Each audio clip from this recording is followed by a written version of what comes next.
kamu dalam kasih Tuhan yang luar biasa, dimana sudah tidak terasa kita sudah masuk lagi ke bulan yang baru. Hari pertama di bulan Oktober, kita masih diberikan Tuhan kesehatan, kekuatan. Kalau dipikir-pikir, siapa kita sehingga Tuhan mau memberikan kasih-Nya kepada kita. Itulah luar biasanya Tuhan yang menyertai kita sepanjang hari, sepanjang hidup kita. Bapak Ibu Saudara terkasih, kebenaran firman Tuhan pada saat pagi hari ini langsung saja kita buka di dalam Mazmur 62 ayat yang pertama sampai yang ke-13.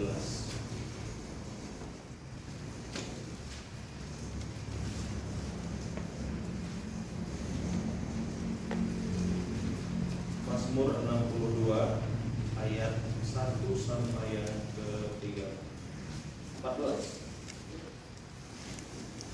Yang ke-13. Mazmur 62 ayat 1 sampai yang ke-13.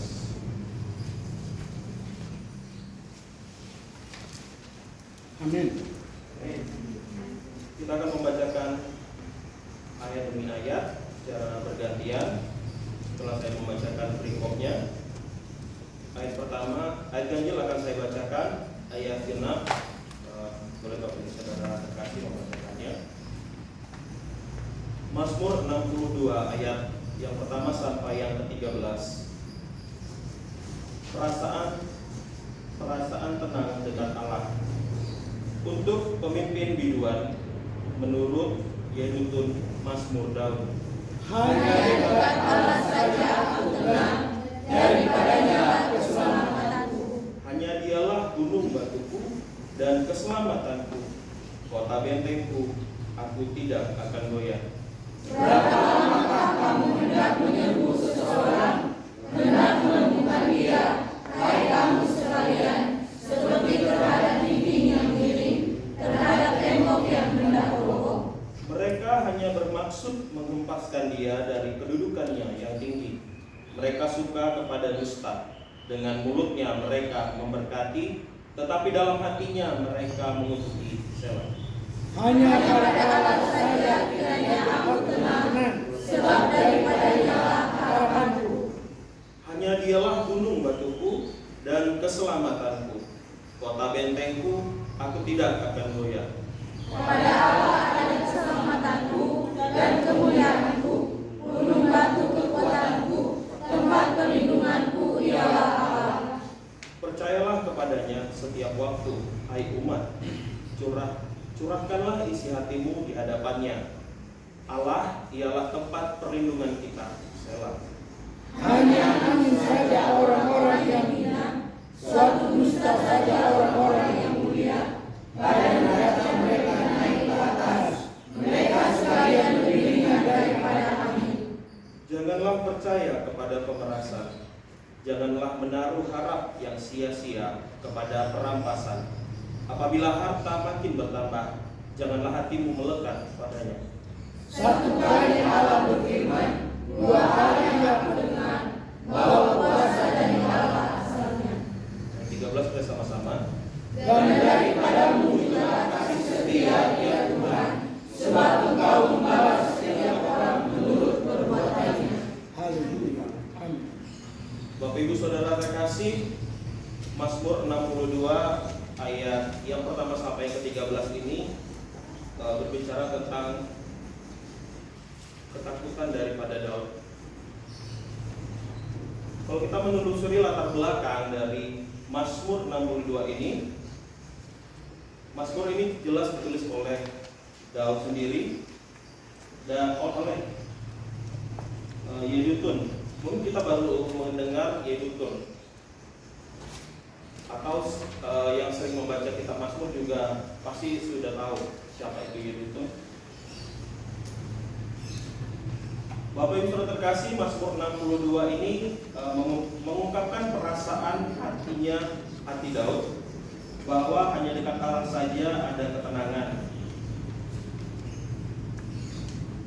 Dan yang melatar belakangi daripada penulisan Mazmur 62 ini adalah ketika Daud dikejar oleh anaknya sendiri, yaitu Absalom, yang berusaha merebut kekuasaan. Dan dalam kegelisahan hatinya, Daud menemukan bahwa ketenangan dan keselamatan sumbernya adalah dari Tuhan. Jadi di dalam kegelisahan hati Daud pada saat itu dikejar oleh anaknya sendiri, Absalom, dia tetap berserah kepada Tuhan. Mungkin kita bertanya-tanya, mengapa pada saat itu Daud dikejar oleh anaknya sendiri? Maksudnya kekuasaan ayahnya sendiri ingin diambil oleh anaknya. Hal ini terjadi karena ada beberapa alasan yang membuat Absalom ini mengejar ayahnya. Yang pertama adalah Absalom kecewa kepada Daud karena Daud tidak menghukum mati. Mungkin ada yang tahu siapa? Abangnya sendiri. Iya, abangnya sendiri. Abangnya sendiri yang bernama Amon. Karena Arnon.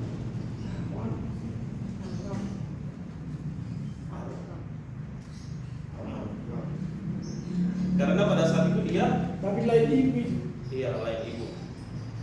Dia memperkosa Adiknya, saudaranya Absalom. Ya, saudaranya Absalom sendiri. Jadi setelah dia memperkosa saudaranya itu, dia tidak dihukum oleh Daud. Itu adalah salah satu rasa kecewa daripada Absalom terhadap Daud, dengan alasannya karena Daud berkata bahwa Amon itu adalah anak sulung, jadi putra mahkota, jadi rasanya tidak sah untuk menghukumnya. Tapi itu adalah kekecewaan Absalom yang luar biasa, yang melatar belakangi daripada pengejaran Absalom sendiri kepada ayahnya. Dan yang alasan satu lagi yaitu karena kurang perhatiannya Daud terhadap Absalom itu sendiri. Kalau kita perhatikan Mazmur 62 ini, kita akan menemukan ada dua kata sela di sana. Seringkali kita bertanya, sela itu apa sebenarnya? Kalau sela itu diibaratkan seperti pengelompokan kata. Jadi ada pembagian setiap kelompok kata dari Mazmur 62 ini. Nah, kalau dalam puisi itu disebut stansa. Stansa itu seperti pengelompokan kata atau bait. Interupsi, mohon diperhatikan. Ya, seperti perhatian, interupsi atau kita harus memperhatikan ayat itu lebih dalam lagi. Serius. Iya, lebih serius lagi. Bapak Ibu Saudara terkasih, kalau kita perhatikan di Mazmur 62 ini terbagi menjadi 3 bagian karena ada sela tadi. Stansa yang pertama yaitu di ayat 1 sampai ayat 5 berbicara tentang deklarasi kepercayaan Daud kepada Allah. Dan stansa yang kedua ayat 6 sampai ayat 9 itu berbicara tentang semangat Daud ketika mempercayakan nasibnya ke tangan Allah. Sementara stansa yang ketiga yaitu di ayat yang ke-10 sampai yang ke-12 berbicara tentang bagaimana Daud berhikmat dengan memperingati bahwa kuasa manusia tidak berarti bila tidak bersandar kepada Allah. Bapak Ibu Saudara terkasih, dari pembacaan Mazmur 62 ayat yang pertama sampai ke-13 ini, saya mengambil tema untuk kita semua pada saat ini, yaitu tenang bersama Tuhan.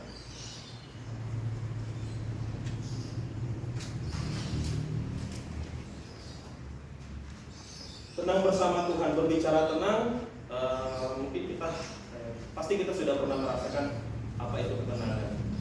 Tapi apakah kita sudah merasakan ketenangan dalam Tuhan, ketenangan bersama Tuhan? Sama seperti apa yang dialami oleh Daud pada saat itu. Daud mengalami banyak masalah, banyak problema. Dia yang pernah dikejar oleh Saul, melarikan diri, kemudian dikejar oleh anaknya sendiri Absalom, pernah melawan Goliat, dan banyak lagi problema hidupnya, tapi dia tetap berserah, tetap bersandar kepada Tuhan, tetap bermasmur. tetap bermasmur. Itulah alasan dia menulis kitab Mazmur ini. Bapak Ibu Saudara terkasih, berbicara tenang, ada satu ilustrasi buat kita semua. Mungkin kita semua sudah pernah ya menunggu saudara atau keluarga kita di rumah sakit. Ketika kita menunggu saudara di rumah sakit, yang kita perhatikan mungkin ada TV ya. Mungkin ada yang tidak ada TV di ruangannya, ada yang ada TV, dan kita tidak mendengarkan suara. Jadi kita kayak menunggu saudara atau keluarga kita yang sakit. Aku 2 kali. Abangku sendiri tungguin sampai mati. Ada 2 bang.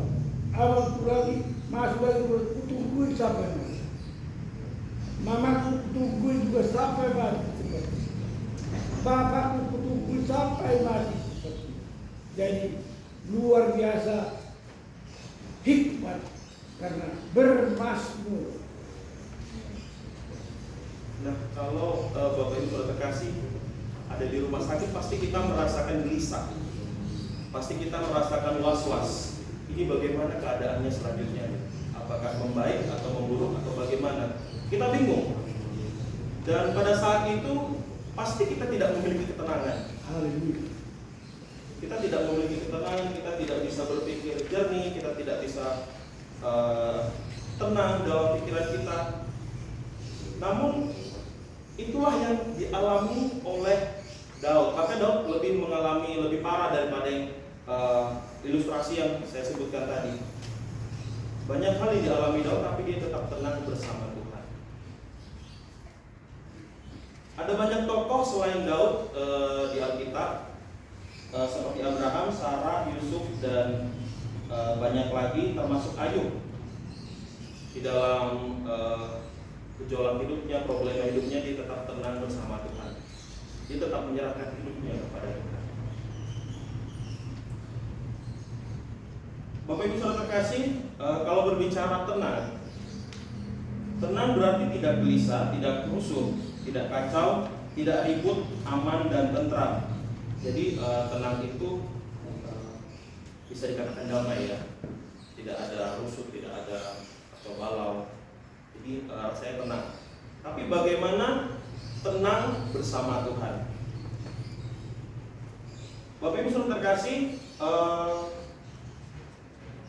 dari tema yang saya ambil pada saat pagi hari ini, tenang bersama Tuhan, ada 3 poin untuk kita semua sama-sama belajar. Poin yang pertama yaitu karena Allah sumber kedamaian dan perlindungan. Amin. Di ayat yang pertama sampai yang ketiga boleh Saudara Andri membacakannya untuk kita semua.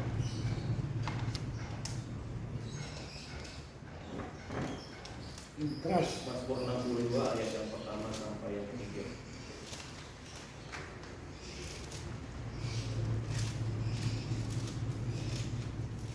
Mazmur ayat yang 62 ayat pertama sampai yang ketiga.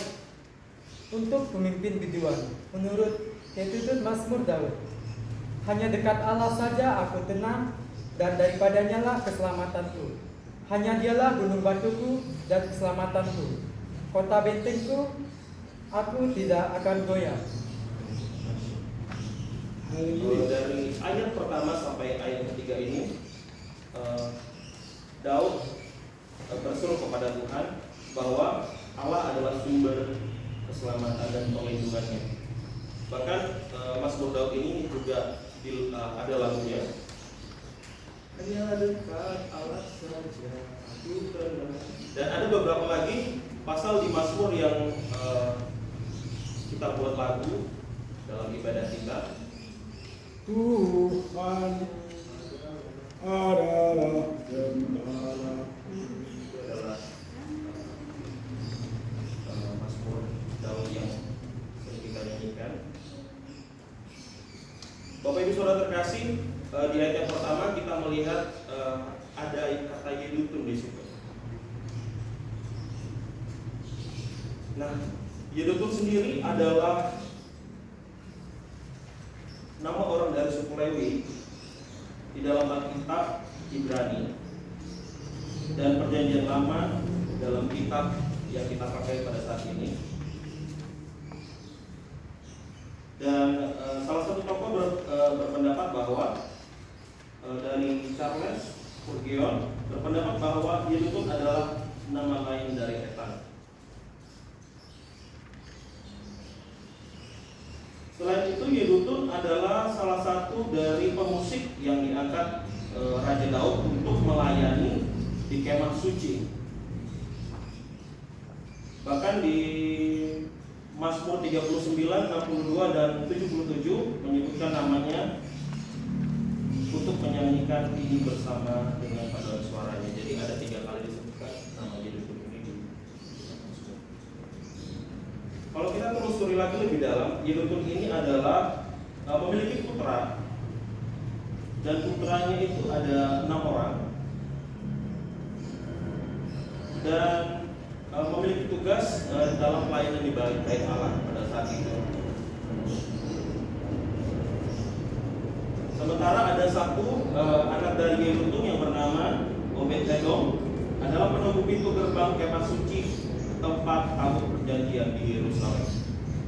Jadi Yedutun ini adalah seorang Lewi yang pandai dalam musik, dan dia diajak oleh Daud untuk membantunya dalam setiap beberapa mazmur yang dinyanyikan oleh Daud itu sendiri.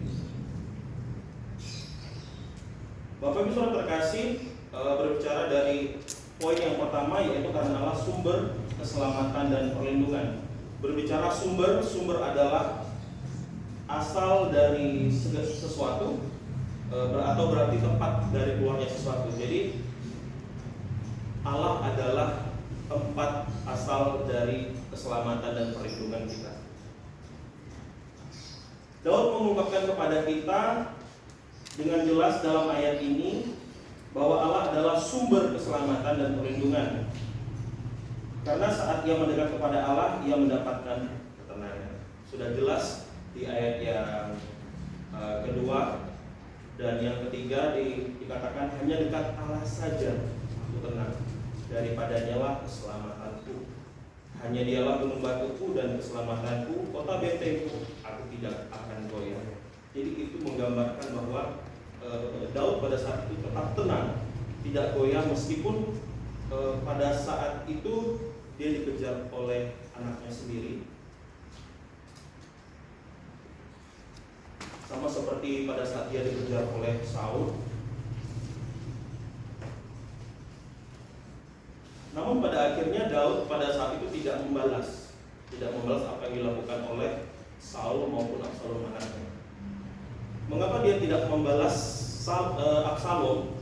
Karena dia mengasihi anaknya, karena dia sayang pada anaknya, dan dia tidak mau mencelakai anaknya, tidak mau membalas apa yang dilakukan oleh anaknya.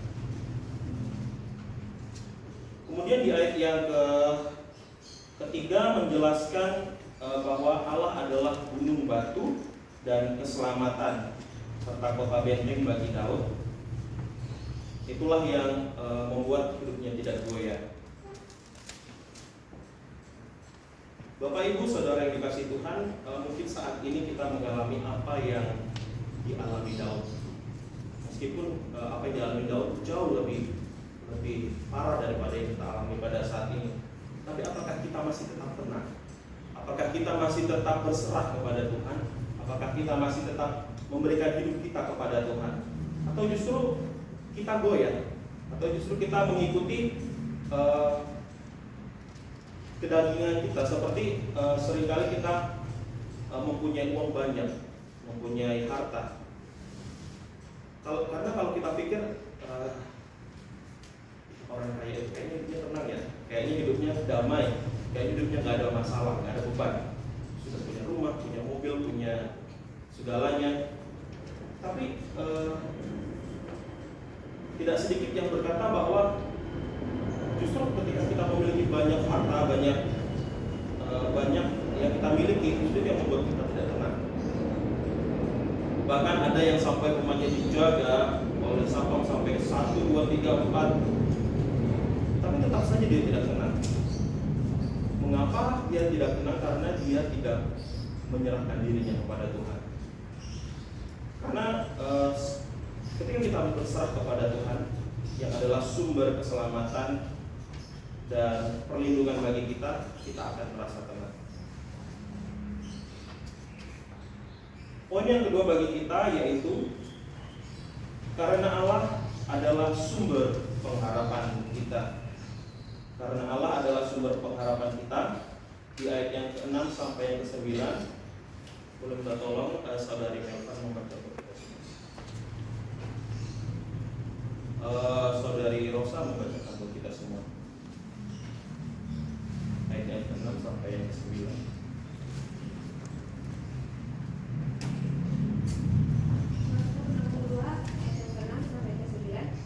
Hanya pada Allah saja kiranya aku tenang, sebab daripadanya lah harapanku. Hanyalah Dialah gunung batuku dan keselamatanku, kota betengku, aku tidak akan goyah. Pada Allah ada keselamatanku dan kemuliaanku, gunung batuku kekuatanku, tempat perlindunganku Dialah Allah. Percayalah kepadanya setiap waktu, hai umat, curahkanlah isi hatimu di hadapannya. Allah Dialah tempat perlindungan kita. Selah. Dan Bapak Ibu sudah terkasih, di ayat yang ke-6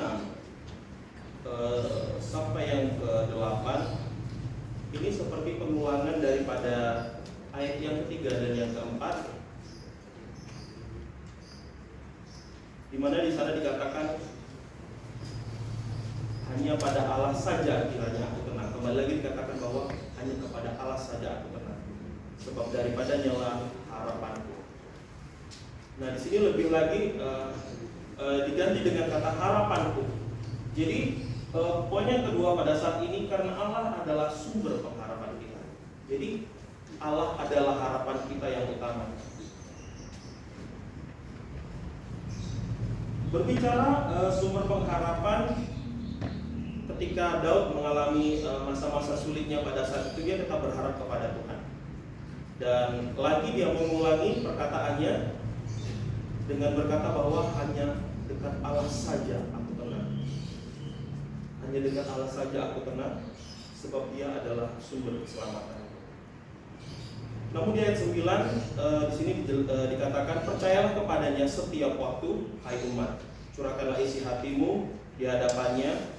Allah Dialah tempat perlindungan kita. Selah. Jadi Daud tetap berpegang kepada Tuhan. Dia adalah pemazmur yang hebat. Banyak mazmur-mazmur yang dia nyanyikan pada saat itu. Bahkan dia menyanyikan mazmur-mazmur itu ketika dia mengalami kesulitan dalam hidupnya, banyak problem dalam hidupnya. Ketika kita mendekat kepada Allah, kita akan mengalami ketenangan, dan ketika kita berharap kepada Tuhan, Tuhan akan memberikan ketenangan itu. Jadi kita tidak hanya tenang dalam hidup, tapi kita juga tenang. Maksudnya kita tidak hanya tenang dalam menikmati kehidupan kita, dalam kedagingan kita, tapi kita juga tenang bersama Tuhan. Bapak Ibu Saudara terkasih, Daud adalah tokoh yang luar biasa. Ada yang termasyhur pada saat itu dan pemimpin yang luar biasa. Bahkan dalam keadaannya pada saat itu, kalau dipikir-pikir, mengapa anaknya sampai mengejarnya? Banyak yang ingin mengambil tahtanya pada saat itu, termasuk anaknya sendiri, karena kekecewaan. Aduh, dia juga mau murid.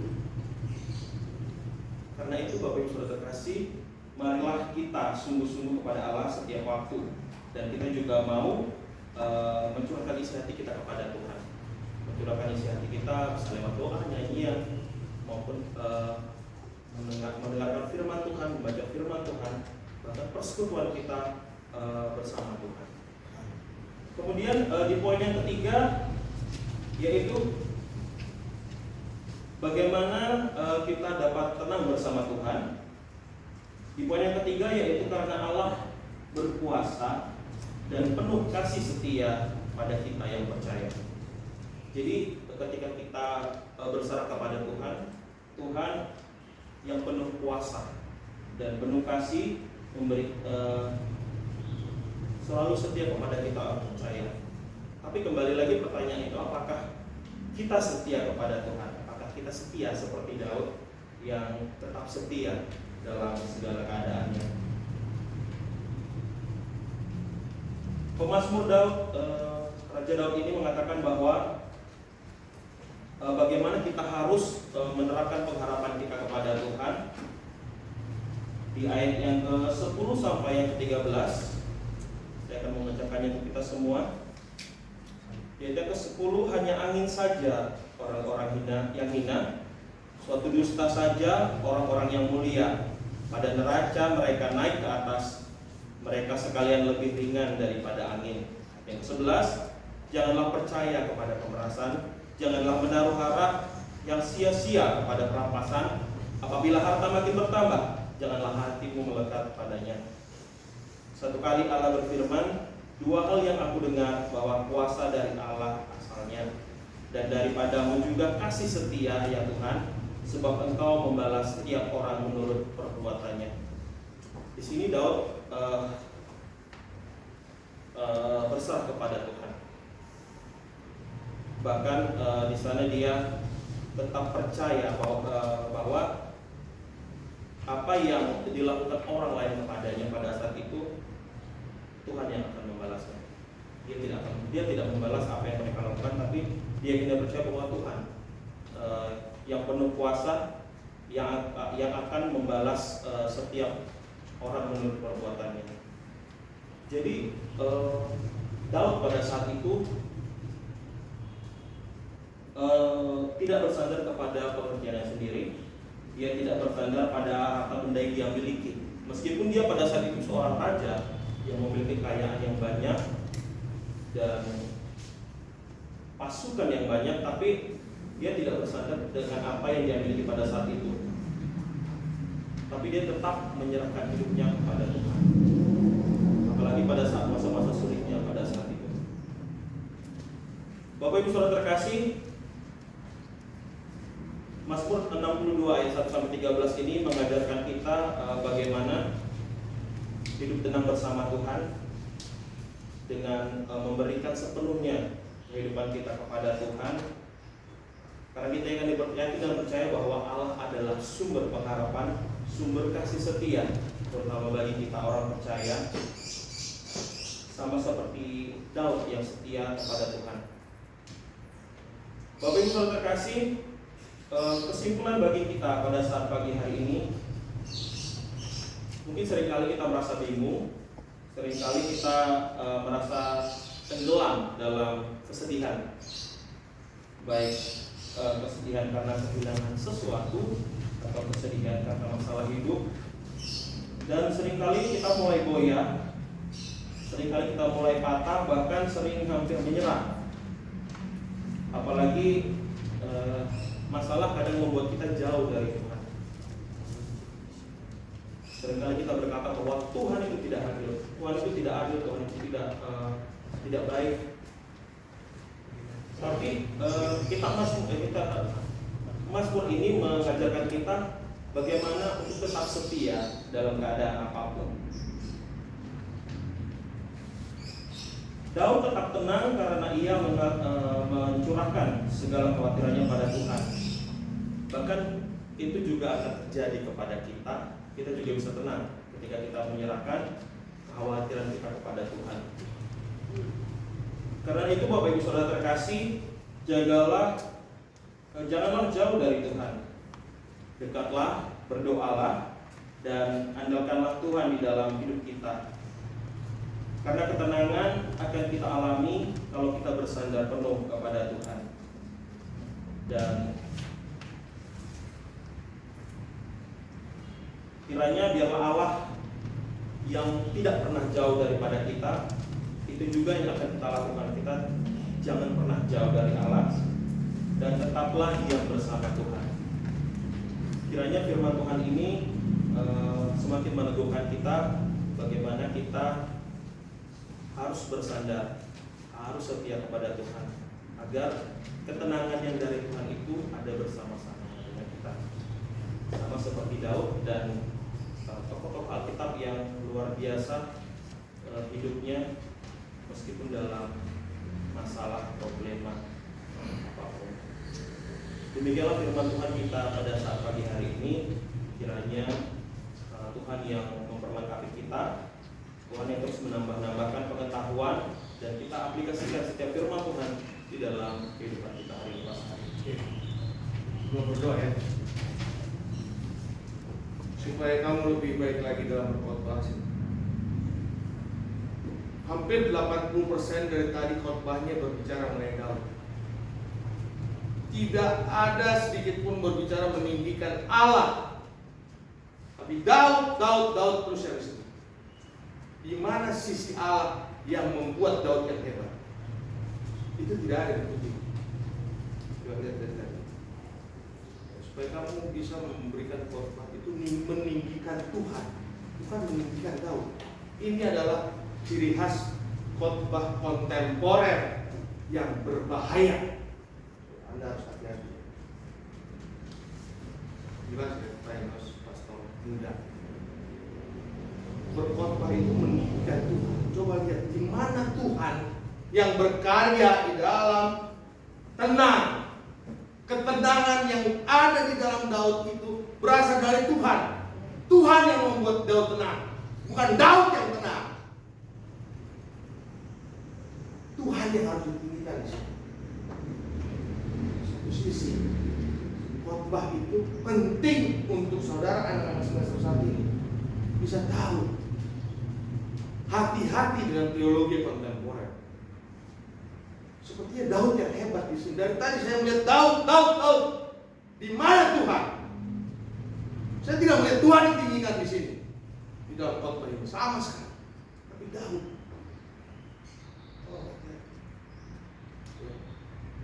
Hampir 80% dia berbicara mengenai Daud.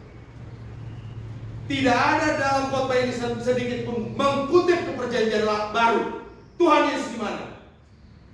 Padahal saya ingin mendengar mengenai Tuhan Yesus. Saya hadir di sini untuk melihat Tuhan Yesus. Ini salib. Tuhan Yesus tidak dikutip, saudara. Tidak ada sedikit pun berbicara di mana Tuhan Yesus hadir, menimbulkan ketenangan dalam hidup saya. Kalau cuma perjanjian lama berbicara dari awal sampai akhir, saya berarti tidak perlu bertobat. Tidak perlu saya bertobat. Karena tidak ada Tuhan Yesus di mimbar ini dari tadi, dari awal sampai akhir. Benar? Ya. Kita berbicara ketenangan. Oke, ketenangan. Daud tenang. Kenapa? Karena Allah yang memberikan ketenangan ke Daud dia. Daud setia. Dari tadi dia bilang Daud setia. Allah yang setia. Daud tidak setia, tapi dia bisa mengalami kesetiaan karena Allah yang membuat dia setia. Dia berkata, Daud bilang apa?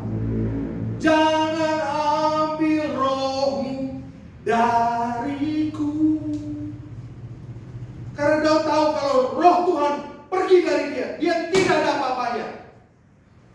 Perbaharuiku sukacita keselamatanku. Daud itu selamat karena Tuhan. Di sini yang saya minta dari tadi, Allah ditinggikan. Semester berapa? 7. Pastor muda berkami koreksi kepada akademik. Siapa dosennya? Mari kita berdoa. Ampuni kami Tuhan, kalau kami kurang meninggikan Engkau. Dan Kau pakai terus hamba-Mu Roberto Gio, supaya dia boleh memahami untuk meninggikan Kau lebih lagi dalam hidupnya, usahanya, dalam perbuatannya. Hamba tolak semua kuasa iblis dalam hidupnya, dalam nama Yesus. Dan biarlah hidupnya Kau pakai Tuhan, hikmat marifat surgawi boleh Engkau canangkan di dalam hidupnya. Hamba berdoa buat anak-anak semester 1 ini, kuasa Tuhan bekerja dalam hidup mereka. Hamba ikat mereka di dalam kuasa kasih Tuhan Yesus Kristus di atas kayu salib. Hai iblis, engkau dengar dan nyah kau. Tidak ada pernyataan atau khotbah-khotbah mengenai manusia di tempat ini. Dalam nama Tuhan Yesus hamba berdoa. Amin.